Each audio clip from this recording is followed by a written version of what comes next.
Sleep is supposed to be the one place we're safe, where the mind rests, the body heals, and the world fades away. But what happens when sleep itself becomes the experiment, and you're the subject? These are the stories of people who thought they were signing up for science, but instead they were dragged into waking nightmares they never fully escaped. This isn't fiction. These are 3 true sleep experiment horror stories from those who survived barely. Story 1. The 72-hour study. I was broke between jobs and desperate. So when I saw the flyer at the campus library, sleep study, $1,500 for 3 days, meals provided, I didn't hesitate. I called the number, and 2 days later, I was standing in front of a plain brick building just outside town. No signs, no markings, just a keypad entry door and a man in a lab coat waiting for me. Dr. Kessler, he introduced himself. Thin, pale, eyes that never blinked enough. He handed me a waiver, pages thick with legalese. I skimmed, signed. He smiled but didn't say much. Just room 6. No phone, no clocks, follow the lights. The room was windowless and stark. White walls, a twin bed with restraints tucked neatly under the mattress, and cameras in each corner. There was a small speaker above the door. For instructions, Dr. Kessler had said. But after I settled in, there were no instructions. No goodnight, just silence. The first day was uneventful.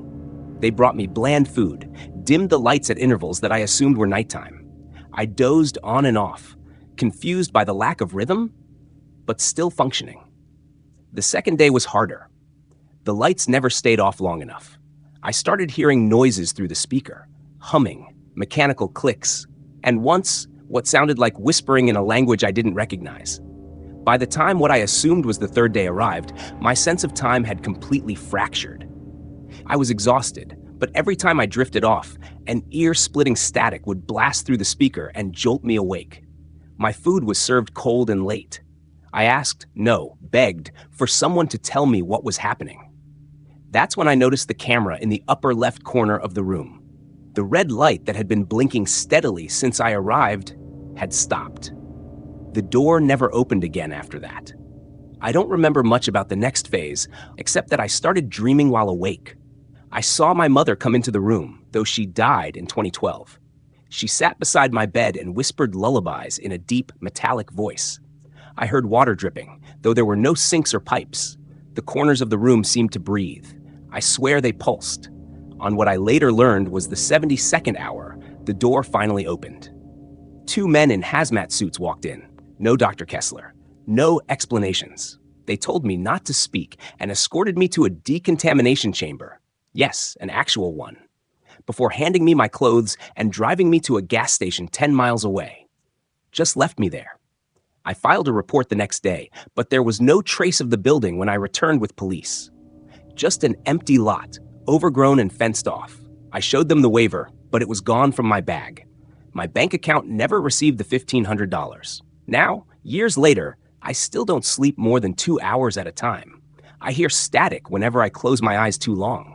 And sometimes, when I wake in the dark, I swear I see the red light blinking again. Story 2, the sleep clinic in the basement. It started with nightmares.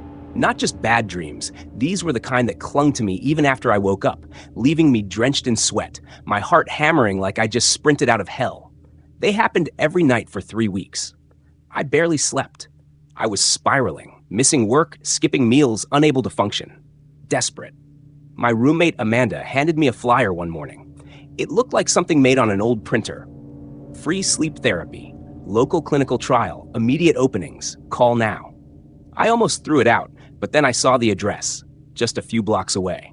And the word free might as well have been in neon. The building was an old hospital annex that had been partially converted into a community center. The receptionist barely looked up when I gave my name. She handed me a clipboard, then pointed to a stairwell. "The clinic's in the basement," she said flatly. "Dr. Ryman is waiting." I hesitated. The hallway behind her looked clean, but the stairwell down was dim, lit by a single flickering bulb. Still, I was too exhausted to argue. The basement clinic felt wrong. Sterile, yes, but too quiet. The air was thick and cold. No music, no buzzing computers, just the low hum of fluorescent lights and the squeak of my sneakers on tile. There were no windows, no signs, just doors. Doctor, Ryman was waiting in a room that looked more like an interrogation chamber than a medical office. tall, severe, and strangely calm. He asked me a few questions: how long I'd had the nightmares, whether I'd ever experienced sleep paralysis, if I'd ever tried lucid dreaming. I answered honestly. He nodded like he already knew everything. "We'll start tonight," he said. "You'll sleep here for 3 sessions. We'll monitor your brain activity and guide you towards stable sleep cycles." That night, I was shown to a narrow room with a bed, a camera in the corner, and a heart monitor beside it. No windows, no clocks, just like a psych ward, but colder. An assistant, silent, expressionless, attached sensors to my scalp and chest. Then they shut the door and turned off the light. I didn't fall asleep right away, but when I finally did, I didn't dream. The next morning, I woke up groggy but calm.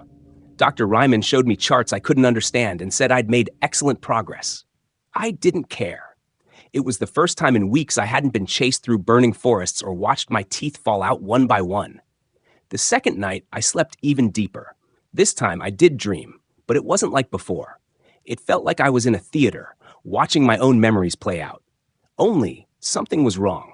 My childhood home had one extra room. My father's voice sounded deeper than it should have. And in the final scene, I saw myself sleeping while something stood beside my bed, its fingers hovering inches from my face, twitching like it wanted to touch me. I woke up screaming. Dr. Ryman didn't seem surprised. He simply said, "We're getting close." The third night was worse. I was escorted back to the same room, strapped in again, and told to relax. But the moment the lights went out, I felt it, the pressure. Like something was in the room with me, pacing around the bed. I tried to sit up, to scream, but my limbs wouldn't move. Sleep paralysis. I'd read about it, but this felt deliberate, like I'd been placed into it. And then I saw it, a tall, thin shape in the far corner. At first, I thought it was a coat rack. Then it moved, jerky, twitching steps toward the bed. No face, just a hollow where one should have been. It didn't walk like a person. It stuttered, like someone skipping through frames of a film reel. It stopped inches from my face. I couldn't scream, couldn't breathe. Its fingers hovered just above my chest.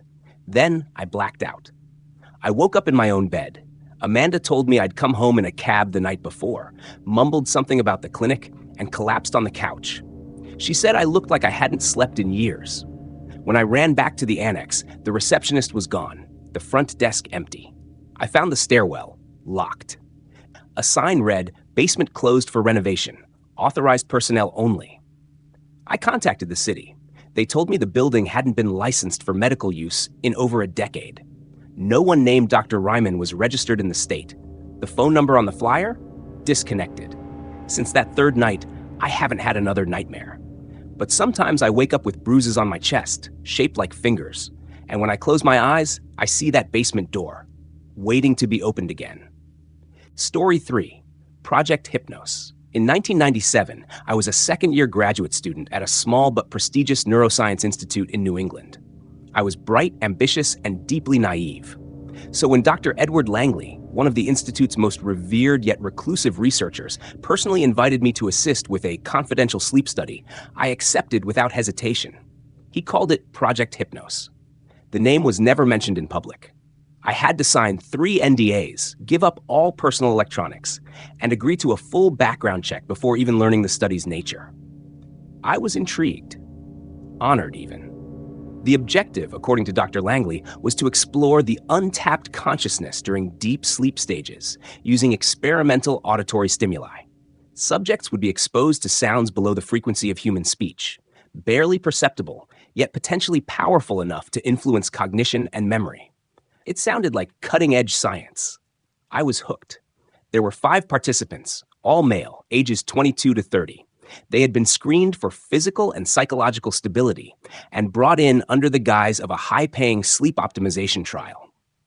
The study took place in an off-site facility owned by the university, an old Cold War-era bunker repurposed into a lab with thick concrete walls and no cell reception. Each participant was assigned a personal sleep chamber, about the size of a prison cell. Steel walls, a bed, a camera in every corner, and an audio system embedded in the ceiling. We monitored everything: EEG, heart rate, REM cycles, blood pressure, even microfacial twitches. They were watched 24/7. The sessions began calmly. For the first 2 nights, we played soft pulses, slow binaural beats. Nothing unusual. The participants reported vivid dreams, elevated relaxation, improved sleep. But on night 3, Dr. Langley changed the frequency. He didn't explain, just handed me a tape labeled Syrinx 7 and told me to upload it to the chamber systems. The sounds weren't music, more like a mechanical chant. Rhythmic. Alien, as if a machine was trying to sing in a language it couldn't quite form. That night, something changed. Participant 03, Jason, sat bolt upright at 3:12 a.m., eyes open, but clearly still asleep. He started whispering something, voice low and strained, like he was forcing the words through molasses. When we amplified the audio, we realized he was speaking backwards. We reversed it. What he said chilled the room. Open quote, "He sees through the holes in the dark. He is waiting for us to be still." Close quote. Jason had no memory of this in the morning. Night 4, participant 01, Miguel began sleepwalking. Not wandering the chamber, but pacing in deliberate patterns. Counterclockwise circles, always ending in the far left corner of his room, where he'd just stand, facing the wall. He muttered a phrase again and again. Open quote, "The staircase has no end. I climbed forever." Close quote. Langley was thrilled. He called it pre-conscious language unlocking. I called it disturbing. Night 5, all 5 subjects began exhibiting signs of extreme REM intrusion. Eyes darting rapidly even when fully awake, hands twitching, lips moving silently mid-conversation. Their dreams were bleeding into their waking lives. Participant 04, Leon, screamed when shown a mirror. "He's behind my face," he shouted. "Stop reflecting." We sedated him. Langley ordered a new frequency uploaded that night, Syrinx 9. I objected. I said we needed a break, time to evaluate. He smiled. We're closer than ever. On night 6, the cameras picked up something impossible. Participant 05, Ben, rose from his bed and stood in the center of the chamber. But the footage showed a second figure in the room, a silhouette, not quite human. Tall, disproportionate, its limbs slightly too long, its movements jerky, like stop motion. It stood behind Ben, then leaned forward as if whispering in his ear. No sound was recorded. No one else saw it live. We only found the footage the next morning. When we confronted Ben, he began to cry. He said he dreamed of an endless hallway with doors that opened into copies of his childhood bedroom. In each room, a version of him was asleep, and something was whispering to every one of them. That day, participant 02, Daniel, refused to sleep. He begged us not to play the sounds. He claimed they were changing him. Open quote, "There are gaps in time now. I'm losing hours. I think he's using me to look out." Close quote. He scratched the words "not me" into his arm using a fork before we could stop him. Langley didn't flinch. He said we were tuning their perception beyond the veil. Night 7 was the final night. We uploaded Syrinx 10. At 2:46 a.m., all 5 subjects began convulsing simultaneously. No warnings, no escalation, just a sudden synchronized seizure across 5 isolated rooms. Every alarm went off. We rushed to their chambers, but all 5 were unconscious, unresponsive, pupils fully dilated. One of them, Leon, had his eyes wide open, but his brain activity flatlined. It took us hours to stabilize them. Daniel never woke up. His body was alive, but he was in a coma. Miguel and Jason emerged, changed. They wouldn't speak, wouldn't eat, just stared at walls, humming a low rhythmic tone that matched Syrinx 7. Ben? He disappeared. The cameras caught him exiting his chamber at 4:12 a.m., except no one had unlocked the door. He walked calmly out of the facility, barefoot, shirtless, into the forest. We called the police. They searched for 3 days, never found him. Dr. Langley vanished 2 nights later. His office was cleared out, his apartment empty. No resignation letter, no bank activity, nothing. I tried to report the study. The university denied any involvement. The building we used was suddenly condemned. I went to the press, but no one believed me. They said I was sleep-deprived, hallucinating. One journalist I spoke to died in a car crash the day after our meeting. For years, I kept the backup tapes, hidden, encrypted. I watched them again recently. Not the data, not the logs, the raw camera footage. At 3:33 a.m. on night 7, in all 5 rooms, a shape can be seen crawling down from the ceiling. Same one as before, long limbs, no face, moving like a puppet with broken strings. It leans down to each sleeper and places something on their forehead. And then, it looks directly at the camera. Not just looks, sees, the feed glitches, not like a corrupted file, like the thing itself did something to the video. Since then, I've had dreams, Long hallways, whispering walls, clocks with no hands, and behind every door, I find myself asleep. But something else is always in the room, just out of sight, watching, waiting. Thank you for staying with us through these chilling accounts of sleep gone wrong. Each story serves as a reminder that not all science belongs in the lab, and that some experiments unlock doors we were never meant to open. Whether it's a clinic in the basement or a government project buried in secrecy, the boundary between rest and ruin is thinner than we think. Sleep tight if you still can.